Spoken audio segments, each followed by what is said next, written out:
Hola, ¿me escuchan? Sí, doctor. Sí.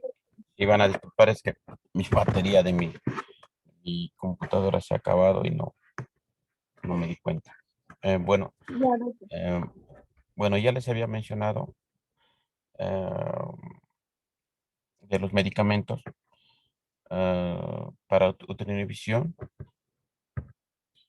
Les había mencionado que la cetodrina es un medicamento que ha quedado en desuso.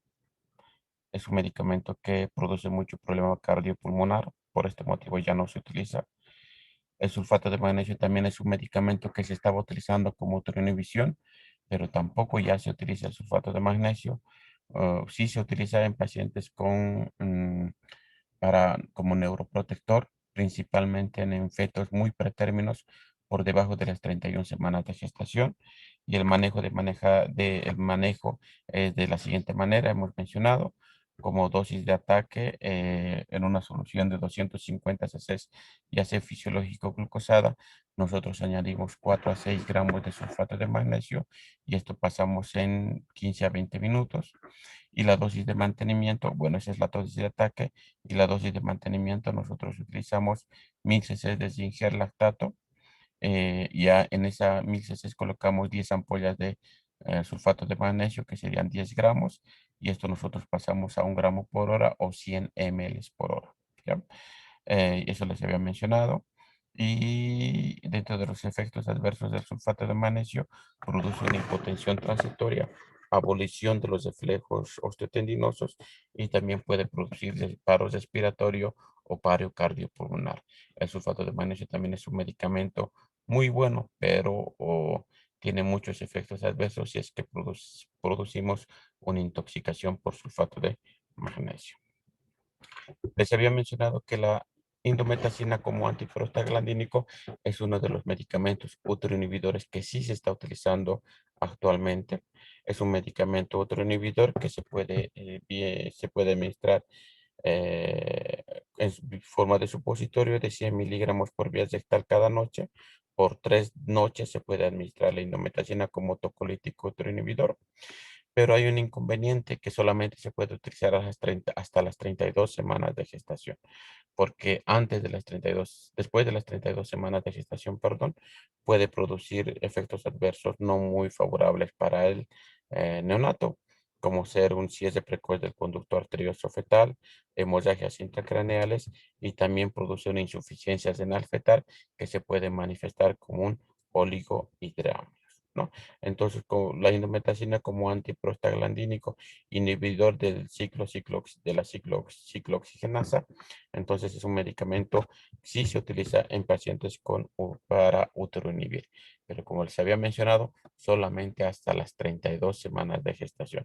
Produce cierre precoz del conducto arterioso, hemorragia intracraneal e insuficiencia renal fetal, y esta insuficiencia renal fetal produce oligohidramnios, disminución del líquido amniótico.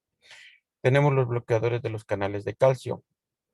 Este es uno de los buenos medicamentos que se utilizan para autoinhibición. Es la famosa indometacina. La indometacina es un bloqueante de los canales de calcio. Reduce la resistencia vascular a nivel intravascular y produce la relajación de la musculatura lisa.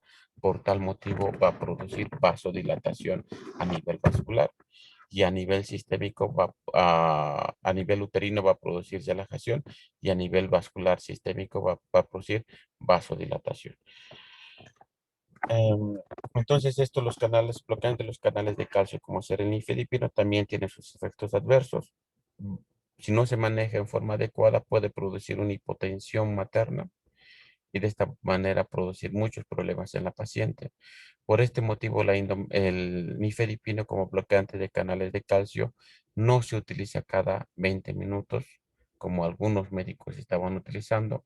La forma de utilizar el nifedipino como bloqueante de canales de calcio es cada 8 horas, ¿ya? Cada 8 horas por vía oral o por vía sublingual se puede utilizar. Eso de administrar cada 10 o 20 minutos el nifedipino en nuestras pacientes se utiliza muy frecuentemente en pacientes con preeclampsia, cuando tenemos que bajar la presión arterial. En paciente que tiene normotensia, que no tiene problemas de tipo de presión alta, lo que único que vamos a producir es hipotensión, disminuimos el flujo útero-placentario que le llega al feto y podemos producir un sufrimiento fetal agudo. Por este motivo, el manejo del difedipino es de cada 8 horas se puede administrar, ya sea 10 miligramos o 20 miligramos. Produce entonces hipotensión materna, disminuye la perfusión placentaria como les mencionaba, disminuye la oxigenación fetal. Por este motivo puede producir una pérdida del bienestar fetal que se manifiesta con sufrimiento fetal agudo. Y este es uno de los mejores medicamentos tocolíticos que se pueden utilizar, que son los antagonistas de los receptores de oxitocina. Estos receptores, este antagonista de los receptores de oxitocina se llama atosiban. Es uno de los mejores uteroinhibidores que hay. Se caracterizan porque van a ocupar los receptores que se encuentran a nivel del músculo uterino, los ocupan y de esta manera van a evitar que la oxitocina se pueda unir a estos receptores y producir contracción del útero. Inhiben de la misma manera la liberación de las prostaglandinas. Las prostaglandinas son unas sustancias que aumentan el efecto de la oxitocina. Entonces, y por este motivo la oxitocina es mucho mejor utilizada en pacientes en el trabajo de parto. Y en este caso, en amenaza de parto pretérmino, a nosotros no nos interesa que la oxitocina se produzca, no nos interesa que estas prostaglandinas potencien el efecto de la oxitocina. Por este motivo, este atosiban no solamente bloquea estos receptores de las oxitocinas, sino que también inhibe la liberación de estas prostaglandinas que van a favorecer o van a estimular mayor aún el efecto de la oxitocina. Los efectos de estos receptores, de este atosiban, son pocos, no son muchos, y generalmente se producen náuseas, pueden producir vómitos y también cefalea. Ya. Ese es un efecto de estos receptores de oxitocina. Lo malo, es tan buen medicamento, pero lo malo es que es muy caro. Generalmente cuesta entre 500, 600, 700 bolivianos. Por eso solamente las clínicas particulares lo tienen. Algunas clínicas particulares, en hospitales públicos, lamentablemente no se cuenta con este buen medicamento tocolítico uteroinhibidor. Pero es uno de los mejores que se ha producido, ¿no? Y los que menos afectan. Doctor, Dime. doutor, acá em Bolívia, desses ultrainibidor, qual é o mais comum que utiliza? De los tres medicamentos uteroinhibidores que les he mencionado, que es la indometacina, difedipino y atosiban, el que mejor, el que mejor es el atosiban, mucho mejor, Ai, tá. pero no se utiliza mucho porque es muy Troco. caro el medicamento. Uhum. Entre el nifedipino y la indometacina, yo prefiero utilizar el nifedipino. Como se había mencionado, la indometacina solamente hasta las 32 semanas de gestación. El nifedipino se puede utilizar más. Es decir, si ustedes se dan cuenta, cada uno de ellos tiene efectos adversos y efectos favorables. Si a mí me preguntan cuál de los tres voy a utilizar, el que tengas en tu hospital. Si tienes nifedipino, utiliza nifedipino. Si tienes indometacina, utiliza la indometacina. Si tienes atosiban, eres uno de los privilegiados, utiliza atosiban. El que tengas de estos tres que te estoy mencionando aquí. Ya. Ya, Ahora, si doutor. tienes citodrina, también utilizas citodrina, pero como le digo, hay que monitorear muy estrictamente a las pacientes que estamos utilizando con citodrina. Ya. Hay contraindicaciones para uteroinhibir. ¿En qué pacientes nosotros no hacemos tocólisis? Tenemos indicaciones absolutas e indicaciones relativas. Dentro de las indicaciones absolutas en las que nosotros no tenemos que uteroinhibir está el óbito fetal. Si el bebé es de 30 semanas, si se ha muerto, ¿para qué voy a uteroinhibir? Ya no uteroinhibo, más bien voy a estimular que se produzca el parto. Anomalías incompatibles con la vida, como ser anencefalias, un procesos infecciosos dentro del líquido amniótico, el feto va a estar mucho mejor fuera que dentro del útero. Si hay infección intrauterina, hay que sacar a ese bebé.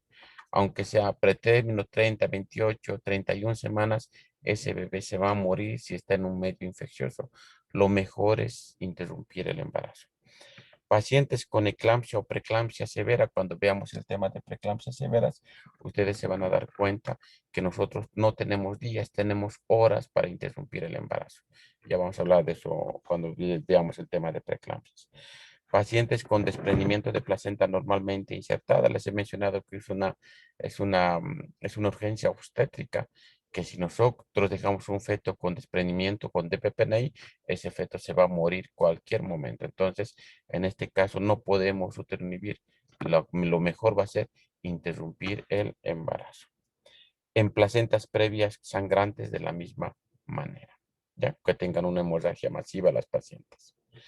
Indicaciones relativas: hipertensión arterial crónica, nefropatías crónicas, pacientes diabéticas de difícil control, pacientes con retardo de crecimiento intrauterino, polidramnios y trabajo de parto con dilatación mayor o igual a 4 centímetros en una fase activa del trabajo de parto. En estos casos, la tocólisis no es la contraindicación de la autoinhibición no es absoluta, es relativa. Entonces, en este caso sí podemos, dependiendo cómo está el binomio madre-niño, nosotros podemos evaluar y ver si es que es prudente inhibición o no es inhibición. En estos casos que les estoy mencionando aquí, todos estos, la conducta está contraindicado la autoinhibición. Hay que interrumpir el embarazo independientemente de las semanas de gestación. La maduración pulmonar ya les había mencionado, se hace con corticoides y dentro de los corticoides, los mejores corticoides están la dexametasona y la betametasona. ¿Cuál de estos dos es el mejor? Cualquiera, el que tengamos también en el hospital. ¿Cuál se utiliza más de estos? La betametasona. La betametasona porque es un medicamento más caro. La dexametasona es un medicamento más barato. Entonces, a las empresas farmacéuticas, ¿qué le conviene producir? ¿Lo más caro o lo más barato? Lo más caro, ¿verdad? Entonces, por este motivo, la betamena se comercializa mucho más. Pero si me dicen a elegir cuál es mejor corticoide entre ambos, para mí, cualquiera de los dos. Ya. A ver, ahora si le preguntamos a la nalguita de la mamá, la mejor va a ser la betametasona, porque en la betametasona solamente se va a administrar, se va a pinchar 2 veces a la paciente. En cambio, si utilizamos la dexametasona, vamos a pinchar a la paciente 4 veces. ¿Ya? Los dos tienen el mismo efecto. Su efecto es estimular la producción de surfactante por los alvéolos pulmonares fetales y la administración de corticoides se hace entre las 24 y 34 semanas de gestación. ¿Ya? La dexametasona se puede utilizar 6 miligramos por vía intramuscular cada 12 horas por 2 días, es decir, 4 pinchazos. En cambio que la betametasona se administra 12 miligramos por vía intramuscular cada 24 horas, solamente 2 dosis. Y la administración de los corticoides, como les mencionaba, es entre las 24 y 34 semanas de gestación.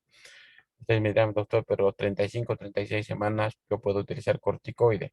Puedes utilizar corticoide, pero a partir de las 34 semanas de gestación, entonces los corticoides, el feto, perdón, ya empieza a producir su propio corticoide.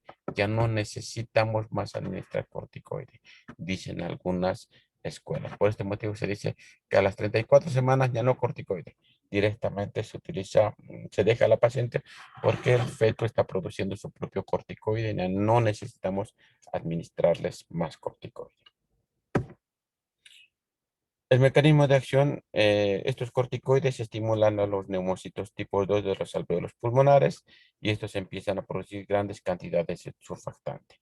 Ya les había mencionado, el surfactante se empieza a producir entre las 24 y 48 horas después de la administración del corticoide. Y la máxima producción está entre los quinto y séptimo día después de la administración. Entonces, si nosotros podemos inhibir a esta paciente por unos 5, 6, 7 días, entonces va a ser lo mejor para dar mejor chance de vida a lo que va a ser el neonato. Disminuye las proteínas alveolares, el fibrinógeno, aumenta la distensión de los alveolos y activación de la adenilciclasa en el sistema ATP. ¿Ya? Entonces, entre los mecanismos de acción, principalmente estimular la producción de corticoide de surfactante en los alvéolos pulmonares. Muy importante cuando el neonato tenga que respirar. Si no hay surfactante, estos alvéolos se van a colapsar. No hay la sustancia tensoactiva, colapsan y el feto hace una membrana hialina y lo más probable es que tenga muchos problemas o va a estar internado por mucho tiempo en el servicio de terapia neonatal. ¿Ya? Entonces, esta es la manera de manejar los corticoides. Y una de las cosas más importantes que les había mencionado, tratar la causa. Esto es muy importante. Si nosotros no tratamos la causa, y es un embarazo de 25, 27 semanas de gestación, a las 2 semanas después de haber hecho la maduración pulmonar, después de haber hecho la tocólisis, la paciente va a volver a presentar contracciones uterinas. Hay que tratar la causa, descubrir la causa y tratar. Y como les había mencionado, las infecciones urinarias y infecciones vaginales son los mm, agentes que más frecuentemente también se han relacionado con amenazas de parto paterno. Entre los gérmenes descubiertos pueden estar el uroplasma, el estreptococo beta hemolítico, la E. coli, micoplasma huminis o Gardnerelas de tipo vaginal. Por esto es muy importante que nosotros cuando tengamos una sospecha infecciosa, ya sea vaginal, sea urinaria o de cualquier otro lugar, tenemos que pedir laboratorios, un hemograma completo, no solamente un urocultivo, sino un cultivo de secreciones vaginales, de flujos vaginales, un hemocultivo, si estos laboratorios estuvieran normales, entonces nosotros tenemos que quemar todas las opciones para que esta paciente vaya a ir bien. ¿Ya? Se puede hacer cultivos vaginales, cervicales, tinción de Gram, entonces todos los recursos que nosotros tengamos tenemos que utilizar para que esta paciente esté bien y descubrir la causa, ¿no? Que es lo más importante.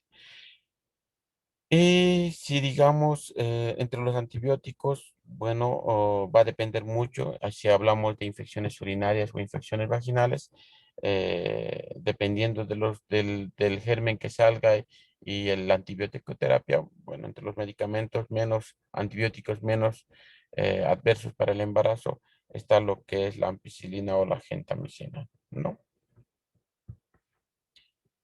Y eso es todo, doctores, de lo que es amenaza de parto pretérmino. ¿Alguna pregunta? ¿Alguna duda que tengan? No, Doctor, doctor. muy bien. Ya, bueno, esto yo se los voy a mandar. Hasta mañana yo se los voy a mandar el video que grabé de amenaza de la segunda parte de hemorragias de la segunda mitad del embarazo.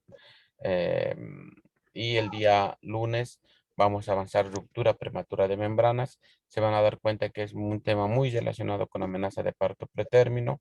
Cuando hablamos de ruptura prematura de membranas, después de las 37 semanas, la conducta es muy fácil de interrumpir el embarazo. Cuando estamos hablando de menos de 37 semanas, es decir, en embarazos pretérminos que ahora hemos visto, se complica mucho más la situación. Entonces, el lunes vamos a avanzar ruptura prematura de membranas y hasta mañana les paso el video. ¿Ok? Ya, Doctor, doctor. ok, Gracias. doctor, O algo gracias. que no hayan entendido, me hacen saber Gracias, por el doctor. grupo o Ya, por... muchas gracias, doctor. Listo, chicos, se cuidan. Buen fin de semana. Buen final de semana, doctor. Chao. Chao, chao.